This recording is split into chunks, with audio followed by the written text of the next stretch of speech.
नमस्कार दोस्तों, स्वागत है आपका आपके अपने YouTube चैनल 24 फनी स्टोरी।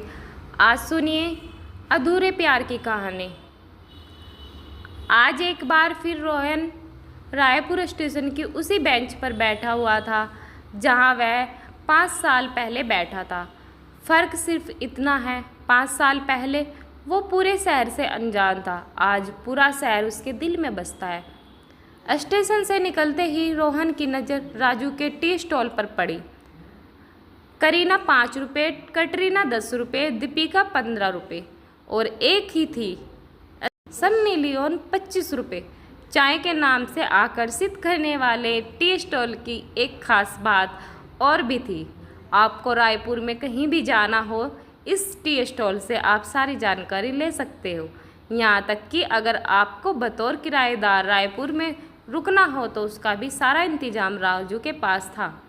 वैसे अगर ये कहा जाए रोहन की प्रेम कहानी की शुरुआत इसी टी स्टॉल से हुई तो कहना गलत न होगा, क्योंकि राजू ने ही रोहन को श्रेया के घर का पता दिया था।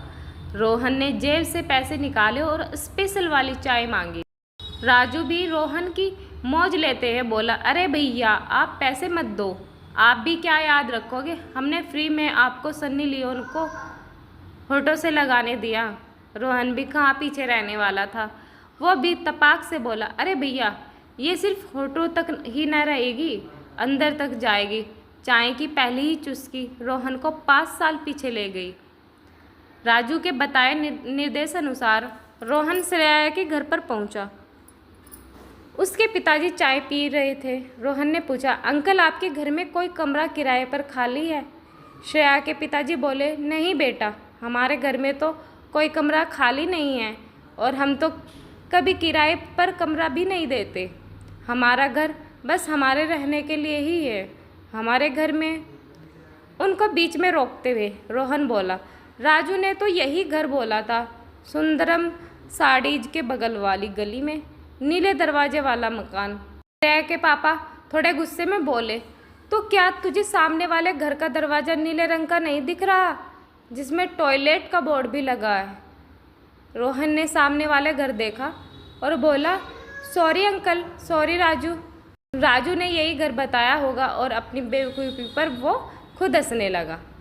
रोहन का हंसता देख राजू बोला, भैया क्या बात है, बड़ा मुस्कुरा रहे हो, लियोनी मैडम की याद आ रही है क्या? अरे नहीं राजू भाई, हम कोई लियोनी मैडम को याद नहीं कर रहे हैं, हम तो बस एक ही मैडम को याद करते हैं, श्रेया। कौन श्रेया? रोहन, भैया हमको भी बताओ। अरे क्या करोगे जान के, हटाओ, हम भी कहाँ की बात कहाँ ले आए, छोड़ो। नहीं भैया कुछ तो बात है, आप हमको बता नहीं रहे हो, ठीक है ना? बताओ, आपके छोटे भाई को भी ना बताओगे? अरे राजू गुस्सा क्यों हो रहे हो, पहले मुस्कुराओ तब तुम्हें बताऊंगा। कौन है श्रेया? लो भैया हम मुस्कुरा दिए, अब बताओ कौन? अरे पगले, श्रेया और कोई नहीं, तुम्हारी होने वाली भाभी है। ये बोलते ही रोहन का चेहरा लाल हो गया। अरे क्या भैया, अरे क्या भैया, क्या बात कर रहे हो? भाभी कब मिली, सब बताओ हमको। रोहन हंसने लगा। चल अच्छा मैं तुम्हें शुरुआत से बताता हूँ। 5 साल पहले तूने मुझे जिस घर का पता दिया था, उस घर के सामने जो घर था वो श्रेया का ही था। पहले ही दिन जब रात को मैं पढ़ने बैठा तभी अचानक कमरे का पंखा ख़राब हो गया। मैंने जैसे ही कमरे की खिड़की खोली, सामने वाली खिड़की में मैंने देखा उसे, वो खिड़की से ठंडी हवा का लुत्फ़ ले रही थी। उसने अपनी आंखें बंद की थी। उसकी पलकें आम लड़कियों से तो बड़ी ही थी। उसके बालों की 2 लटें बार बार उसके चेहरे पर आ रही थी, जिसे वो अपने हाथों से पीछे कर रही थी। उसके होठ गुलाब की पंखुड़ियों से भी ज़्यादा गुलाबी थे। चेहरा तो उसका इतना गोरा था मानो उसके चेहरे से ही चांद नहीं ले रहा हो। वो इतनी ज़्यादा खूबसूरत लग रही थी कि अगर मजनू भी उसे देख ले तो अपनी लैला को छोड़ दे, तो फिर मेरी क्या औकात। अपना मुंह खोले आंखें बड़ी कर टकटकी लगाए देख रहे थे और मुझे ऐसा देखते हुए उसने भी देख लिया। उसने खिड़की का दरवाज़ा बंद किया। चंद मिनट बाद वो फिर खिड़की पर आई, शायद ये पता करने कि मैं गया या नहीं। अभी भी वैसे के वैसे ही खड़ा था। उसने इस बार दरवाज़ा बहुत तेज़ी से बंद किया। तब जाके मुझे होश आया। पहली ही नज़र में उसने पागल सा कर दिया। अगले दिन तो मेरी नज़र खिड़की से हट ही नहीं रही थी। पूरे दिन मैं खिड़की के खुलने का इंतज़ार कर रहा था। उसके इंतज़ार में मैं तो यह भूल गया था कि मैं यहाँ कंपटीशन की तैयारी करने आया हूँ। यहाँ तक कि रायपुर आने के चक्कर में बड़े भैया से लड़ाई भी हो गई थी। वो मुझे तैयारी करने के लिए दिल्ली भेज रहे थे, लेकिन मैंने अपने दोस्तों की सलाह पर रायपुर चुना। आज रात मैंने उसी समय खिड़की खोली, लेकिन सामने वाली खिड़की अभी भी बंद थी। मैं अपनी किताब लेकर खिड़की पर ही बैठ गया, लेकिन मेरी नज़र खिड़की पर ही टिकी हुई थी। अचानक मैंने खिड़की खुलने की आवाज़ सुनाई दी। वो खूबसूरत लड़की आज फिर मेरे सामने थी। मैंने बहुत हिम्मत करके उससे उसका नाम पूछा। उसने अपना नाम बताया और बदले में मुझसे भी मेरा नाम पूछा। इसी तरह धीरे धीरे हमारी बातें शुरू हो गई। हम लोग खिड़की से ही इशारों से बात करते थे। कभी कभी कुछ बातें समझ में नहीं भी आती थी। तो मुझे याद है जब मैंने उसे बताया था कि मैं यहाँ कंपटीशन की तैयारी करने आया हूँ, तब उसने भी बताया कि उसने भी अभी कोई कोर्स कंप्लीट किया है और वो अब पढ़ाई नहीं कर रही। उसने इशारों में कोर्स का नाम क्या बताया मुझे समझ नहीं आया। हमें इशारों में बात करते करते 5 महीने हो चुके थे और मुझे ऐसा लगने लगा था कि अब वो भी मुझे चाहने लगी है। इसलिए मैंने उसे मिलने को बुलाया। पहले तो उसने मना कर दिया, फिर मेरे बहुत कहने पर मान भी गई। मैंने उसे हनुमान धारा के बड़े वाले टीले के पास बुलाया। वहाँ पर रात के समय मौसम हमेशा बहुत खुशनुमा होता है। रात 9 बजे मैं वहाँ पहुँच गया तो वो करीब आधे घंटे बाद आई। आते ही बोली, सॉरी यार थोड़ी लेट हो गई। उसने लाल रंग की ड्रेस पहनी हुई थी, वह बहुत सुंदर लग रही थी। मैंने कहा ठीक है कोई बात नहीं, आ गई, मेरे लिए तो यही काफ़ी है। हाँ तो बताओ किस लिए बुलाया है? कुछ नहीं, बस ऐसे ही कुछ बात करनी थी, मैंने हड़बड़ाते हुए कहा। आप अगर किसी लड़की को उससे प्यार का इजहार करने गए हो तो कसम से आपको कोई बात याद आ ही नहीं सकती। मैं भी आज श्रेया से अपने दिल की बात कहने आया था, लेकिन मुझे समझ नहीं आ रहा था कहाँ से शुरू करूँ। मैंने उससे कहा अपनी आंखें बंद करो। लेकिन क्यों? मैं नहीं बंद करूँगी। अरे यार बंद करो ना, आँख खोले रहोगी तो हमसे ना हो पाएगा।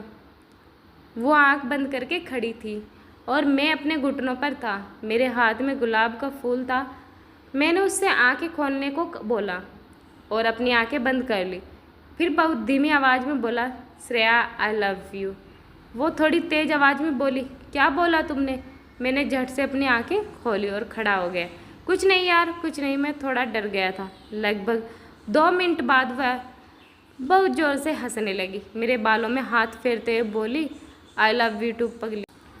मेरे हाथ से गुलाब का फूल ले लिया। अब मुझे समझ नहीं आ रहा था मैं क्या बोलूँ। बड़ी हिम्मत करके मैंने उससे पूछा, श्रेया क्या मैं तुम्हें एक बार किस कर सकता हूँ? वो अपनी जगह से 2 कदम आगे बढ़ गई। शायद उसकी हाँ थी। किस करने के बाद हमने अपने अपने घर को चले गए। इस प्रपोजल के बाद हमने खिड़की से बात करना बंद कर दिया। हम उस टीले के पास ही रोज़ रात 10 बजे मिलते थे। एक तरफ मेरा प्यार परवान चढ़ रहा था, दूसरी तरफ मेरे एग्ज़ाम की डेट आ गई थी। मैंने पढ़ाई से ध्यान लगाना शुरू कर दिया। 3 दिन तक उसने मिलने भी नहीं गया। चौथे दिन रात 10 बजे मेरे कमरे की घंटी बजी। दरवाज़ा खुला, श्रेया सामने खड़ी थी। वो तुरंत दरवाजे के अंदर आ गई। कर क्या रहे हो? मुझसे मिलने क्यों नहीं आए? याद भी नहीं है आई मेरी? कोई परवाह है कि नहीं? एक के बाद एक सवाल पूछे जा रही थी। मैं हाथ में किताब लिए खड़ा था। यार मेरी एग्ज़ाम डेट आ गई है, मैं नहीं मिल पाऊँगा। मेरा इतना बोलते ही वो मेरे होठों से चिपक गई। फिर बोली, अभी भी नहीं? मैंने अपनी किताब को एक किनारे फेंक दिया और उससे चिपक गया। उस दिन बाद किस आगे बढ़ सकती थी, लेकिन मैंने ही मना कर दिया। बस श्रेया बाकी शादी के बाद वो भी मान गई। यार मेरी एग्ज़ाम डेट आ गई है, मुझे बहुत चिंता हो रही है। मैंने उससे यही बोला था। वो भी समझ रही थी कि मेरे लिए जॉब का महत्व क्या है। उसने कहा ठीक है तुम तैयारी करो, तब तक मैं अपनी दीदी जीजू के साथ मुंबई घूम आती हूँ। मैंने कहा ठीक है। हम दोनों ने गुड बाय बोला।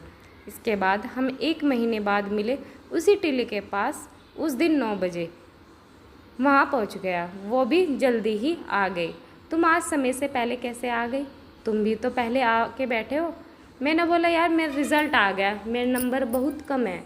जिन दोस्तों से मेरे नंबर ज़्यादा होते थे उनसे भी कम है। पापा घर वापस बुला रहे हैं। बड़े भैया ने तो दिल्ली में कोचिंग भी पता कर ली है। यार मुझे अब रायपुर छोड़कर जाना पड़ेगा। ये कहते ही मेरे आंखों से आंसू निकलने पड़े। मैंने देखा श्रेया भी रो रही है। यार प्लीज़ तुम मत रो, मैं हमेशा के लिए तुम्हारी ज़िंदगी से नहीं जा रहा हूँ। मैं अपना कैरियर बना के वापस तुम्हारे पास ही आऊँगा, बस मुझे 3 साल का समय दे दो। श्रेया ने कहा मैं तुम्हें पूरे 5 साल का समय देती हूँ। अब जब कैरियर बनाना ही जा रहे हो तो अच्छे से बना के लौटना। 5 साल बाद इसी जगह पर इसी समय में तुम्हारा इंतज़ार करूँगी। वो अभी भी रो रही थी। जाने से पहले एक बार मैं तुम्हें किस कर सकता हूँ? अपनी हाँ के रूप में उसने 2 कदम आगे बढ़ाए। मैंने आखिरी बार उसे किस किया। हम दोनों की आंखें नम थी। उसने मुझे कोई भी कॉन्टैक्ट नंबर नहीं दिया। कहने लगी 5 साल सिर्फ कैरियर पर ही ध्यान देना। राजू रुआसी आवाज़ में बोला भैया जल्दी जाओ, 10 बजने वाले हैं। रोहन ने घड़ी देखी, 9:45 हो रहे थे। राजू लौट के मिलते हैं।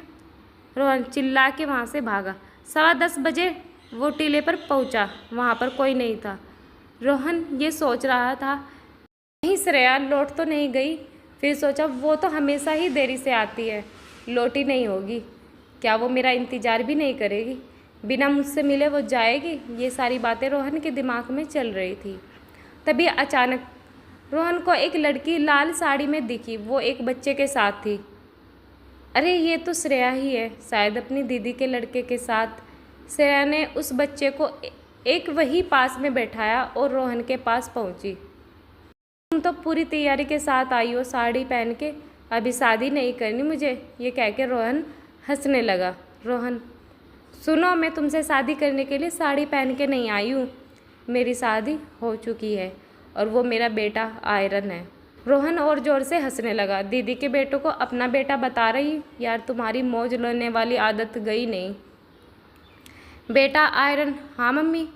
इस संवाद को सुनते ही रोहन बिल्कुल चौंक गया और बोला श्रेया एक बार बोल दो ये सब मजाक है। मैं मजाक नहीं कर रही हूँ, सच बोल रही हूँ। तुम्हें मेरे माथे में सिंदूर नहीं दिख रहा, मेरा मंगलसूत्र नहीं दिख रहा, मेरे पैर में बिछिया नहीं दिख रही। यार मैंने शादी कर लिया है। रोहन बिल्कुल शांत खड़ा था, उसे समझ ही नहीं आ रहा था क्या बोले। फिर अचानक तेज आवाज़ में वो बोला जब तुमने मुझसे 5 साल इंतज़ार करने को कहा था तो तुमने शादी क्यों की? श्रेया बोली यार मैंने तुम्हें 5 साल के समय कैरियर बनाने को दिया था, शादी करने को नहीं। 5 साल पहले इसी समय में तुम्हें ये बताने आई थी कि मेरी शादी तय हो गई, वो भी मेरे जीजू के छोटे भाई से। लेकिन तुमने मुझे बताने का मौका ही नहीं दिया। तुम्हारे लिए मुझसे ज़्यादा इम्पोर्टेंस तुम्हारे कैरियर ही था, इसलिए मैंने तुम्हें कुछ नहीं बताया। इतना कहते ही श्रेया रोने लगी। रोहन बिल्कुल शांत खड़ा 5 साल पहले वाली रात को सोच रहा था। वो क्यों नहीं समझ पाया, आखिर क्यों? क्या एक आखिरी बार मैं तुम्हें गले लगा सकता हूँ? इस बार श्रेया अपनी जगह से एक कदम भी आगे न बढ़ी। ये शायद उसकी रोहन को हमेशा के लिए ना थी। आपको हमारी कहानी कैसी लगी कमेंट सेक्शन में ज़रूर बताएं और चैनल को सब्सक्राइब करना न भूलें।